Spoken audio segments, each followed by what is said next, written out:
Ya kau dah. Mana aku bawa bro? Baca buka. Lepas ni aku bawa bro. Apa itu bro? Apa itu? Dia. Alah ni.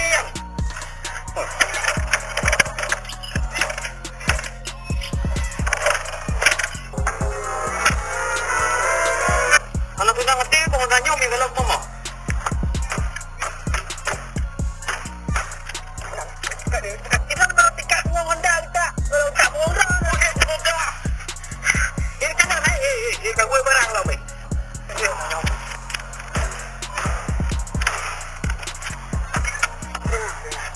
Tenang, Mandu. Mandunya perjuangan. Patah satu tumbuk sedikit. Oh, mereka punya mah. Mereka ada ngebantu. Dengar mereka ini, bro.